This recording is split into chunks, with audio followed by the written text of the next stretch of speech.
This week we're going to be talking about the very important topic of cells and cell structure.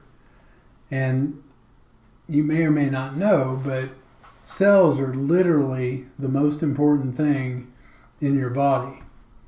So the cells are the units of structure and function that cause all life to do what it does. Cytology is the study of cells, and you'll hear people talk about cytology all the time. Robert Hooke, and I think I told you this in the last lecture, that he was the first one to observe cells. He looked at a section of cork under the microscope and saw that the cork was made up of these little building blocks, which he called cells. Subsequently, a person named Matthias Schlinden formally proposed what's called the cell theory, and this was also put forward by a man named Theodore Swan. And cell theory essentially says that all living things, both plants and animals, are composed of small living units called cells. Not all of them are small, but most of them are small. And that only from pre-existing cells can cells come forth. And this is relates back to the idea of spontaneous generation, that you need cells to be present in order to produce new cells. Now, cells have a lot of variety. They have a variety in size. The largest single cell is the ostrich egg. That is a single cell. I'm not sure what the smallest cell is, but it is a tiny microscopic cell. So there's a huge variety in size. And cells, as I said, are responsible for not only the structure, but the function that occurs in the organism. Now, one of the things that this diagram is supposed to demonstrate is as you cut a single volume up into smaller and smaller pieces, you get greater and greater surface area. And greater surface area is important for the interaction of cells to their environment. So the smaller the cells get, the more that these individual cells can interact with an environment. Now, in addition to the variety of size, as I said before, which is related to the surface area that is exposed, there's a variety of number. The size of an organism is related to the number of cells in that organism and not the size of the cells in the organism. The elephant is big not because it has big cells, but because it has a lot of cells. Variety of shape is important because shape of a cell reflects its function. If you look at, and as we go through various parts of this biology course, we'll be looking at very specialized functions, such as the nervous system, the muscular system, the GI system. And the shapes of cells within each of those systems are directly related to the function that those systems have to have. For example, you look at a neuron, which is the basic unit of the nervous system, a neuron, which is a nervous cell. It is set up specifically for the transmission of signals from one place to another. If you look at muscle cells, they are specifically designed to do what they do. Now, cells are also quite complex. The inside of the cell is called the protoplasm, and it fills the cell. And this is the way cells were thought about before there was what's known as electron microscopy, where you could look at things at a very high magnification.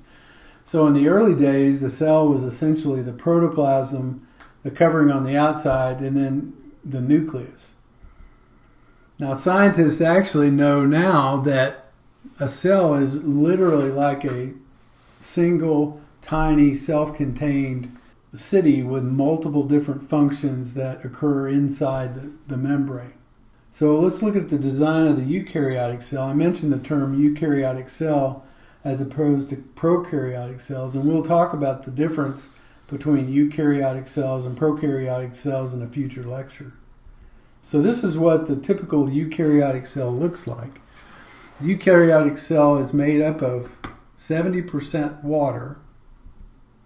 And then the most important chemicals within a eukaryotic cell include carbohydrates, lipids, proteins, and nucleic acids. And in a separate lecture on the biochemistry of life, we will talk about what each of these chemicals do and how they function. Eukaryotic cells are covered on the outside by this cell membrane. You can see my pointer. This is what's known as the cell membrane, which covers the outside of the cell. And its function fundamentally is to keep the inside in and the outside out. Now there are more technical things that it also does, which we'll talk about a little bit. But in a general sense, this is what the purpose of the cell membrane is. And actually, its function is so important that in many ways, that's one way to kill a cell is to somehow make the membrane become dysfunctional. Inside the cell is the cytoplasm, and in here is the fluid, but also these organelles, which we'll talk about more in the future. And in here is where all the work happens. And then lastly, in the middle here, you have the nucleus. Now, the membrane is the covering of the cell. And here you can see this is a stylized picture of this covering, which we will talk about in some detail. Now, as I said, the importance of the cell membrane is that its function is to keep stuff that is unwanted outside the cell, keep stuff that is wanted inside the cell, and it has multiple areas where it controls what goes in and what comes out of the cell. The structure of the membrane fundamentally is made up of what's known as a phospholipid. Now, right here is an example of a phospholipid. It has a protein head, or a phosphate head, and then a lipid tail, okay? The phosphate head is water soluble. The lipid tail is not water soluble. And the membrane lines up in what's known as a bilipid membrane or lipid bilayer. And here you have phosphate heads, and here you have phosphate heads, and then in between you have these lipid tails. So you have a water soluble area, then a water insoluble area, and then another water soluble area. And so this keeps water soluble things from traveling in and out of the cell with impunity. Now, scattered throughout this membrane are these various kinds of gates. Some of these are active, which we'll talk about what that means. Some are passive. There are receptors that molecules can bind to. There are channels that ions can travel through. And so this membrane does a lot of different things. You have these molecular tags that identify the cell to its outside world. You have other things that the cell does in order to make itself known to other cells. And so these are all cellular proteins, membrane proteins, that have various functions that are carried out. And we'll talk about those in this next slide. Now, underneath the cell membrane are these fiber molecules that act like a skeleton in order to support the membrane and keep the cell's shape and size the same. So this membrane skeleton is a network that reinforces under the membrane. And this is made of a protein called spectrin, which makes up these fibers and gives these fibers some strength. Now, as I said, the membrane itself is semi-permeable. And what that means is that it can allow water and small molecules through. However, at times, it will prevent the larger molecules from coming through. And these larger molecules are then controlled by the various channels that are in the membrane. I pointed out in the diagram ion pumps. These are proteins that select specific ions like sodium or potassium and then channel these either inside or outside the cell. There are also gates that are specific entry points for molecules that it's desirable for them to enter the cell. Receptors, which I again pointed out in the previous slide, which are proteins that allow the cell to interact with an external environment, particularly a chemical in the external environment.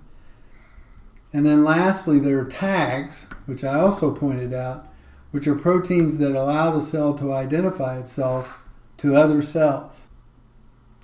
Now, plants are distinguished from animals and in their cells in one way in the fact that they have what's known as a cell wall. Animals do not have a cell wall. And the cell wall is this outer covering that is on the outside of the cell membrane. So a plant not only has a cell membrane, but also a cell wall. And this is made up of a chemical called cellulose, which is a complex carbohydrate which is weaved together to form lignin.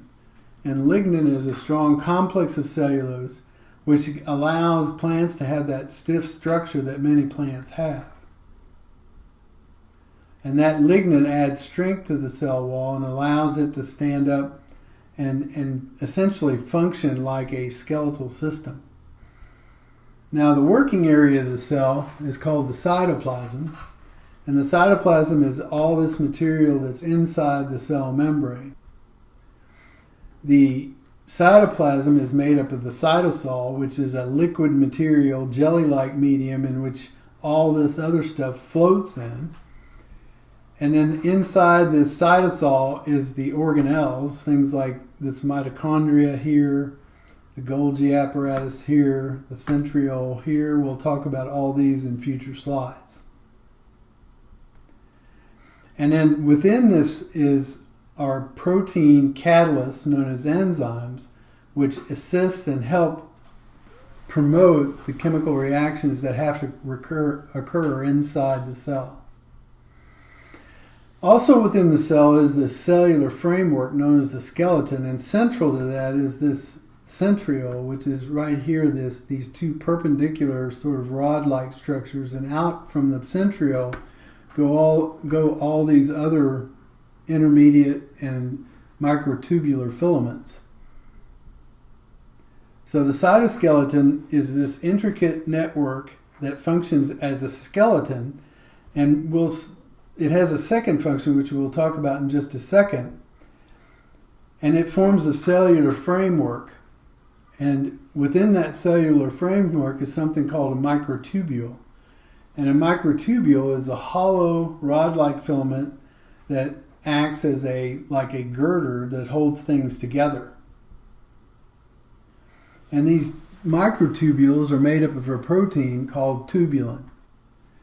Also within the cell and within the skeleton are two other proteins. One's known as actin, and the other is called the intermediate filaments.